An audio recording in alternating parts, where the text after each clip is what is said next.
I know that I'll probably be judged and criticized for what I did to my teacher, but I simply couldn't forget how much he humiliated me. He deserved it, and I have no regrets whatsoever. So, a while ago, I had a very important exam. I stepped into an exam hall, got seated, and waited for it to start. Before the papers were given out, I suddenly remembered that my pen might be out of ink. I checked and totally freaked out. It was. I knew that I needed permission to change the pen to another one, and that's when all the mess began. So I raised my hand and got the attention of the nearest exam supervisor. This was a teacher who knew me. I immediately noticed that he looked at me with a grin on his face since he didn't like me at all. I took one of his classes where I often played games or slept, but I've never caused any problems and never been rude to him. He had tried to humiliate me a few times by asking me questions when I wasn't paying attention, but I managed to answer them correctly. Anyways, during the exam I asked him, "Can I borrow a pen?" He replied with a slight grin on his face, "You come to an examination without a pen? Why did you bother to come at all?" I wasn't in the mood for jokes. I tried to explain to him the situation, but he continued to mess with me.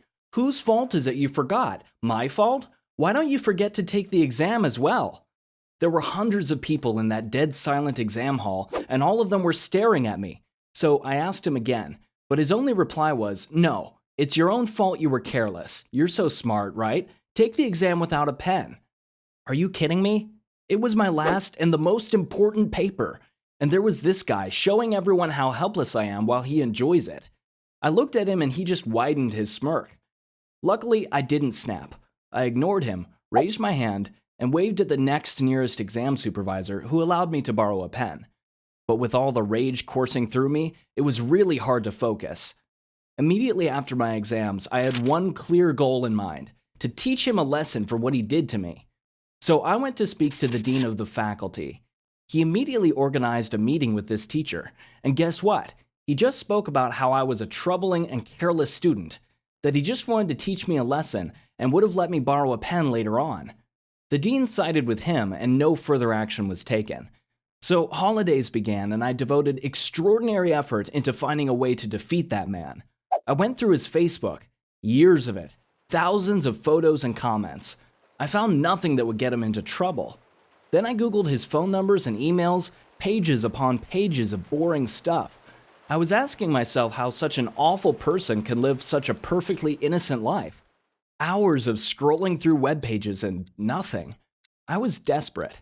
But then came one mundane-looking forum post with his personal email. I was just about to call it quits as I clicked on it. As I read the context of that forum post, fire from the depths of hell burned in my eyes, and I laughed a loud, evil laugh. It was a forum to discuss and advertise some really dirty stuff, and apparently he was really active there.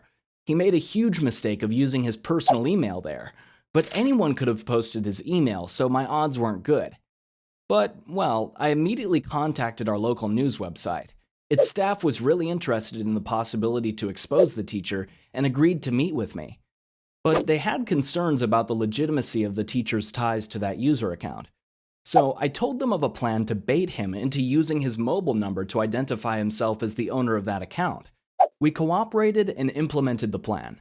From an anonymous number, we wrote him a message asking to confirm his identity, otherwise he wouldn't be able to use his account anymore. He messaged us that he was the owner of the username from that forum. That was it. He fell into our trap. Soon, the news came out.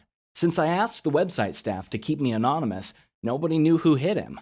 The story spread around. It had his name, face, and screenshots of his user account reviews, and the SMS messages tying him to it. Many students also came out speaking against his teaching ethics. He became a hot topic for everyone to gossip about, including the teachers. And by the time the new semester began, he was gone like the wind. I know what everyone might think, that I could have let go of what happened that day in the exam hall, been the bigger man, and so on. But I just simply couldn't let it go. And yes, I admit, it felt so good. But there was one last thing I had to do, to text him. "Dear teacher, I understand now the importance of the lesson you are trying to teach me. If only you heeded your own words. It's your own fault for being careless." I never got a reply. I guess he eventually understood that I gave him a taste of his own medicine.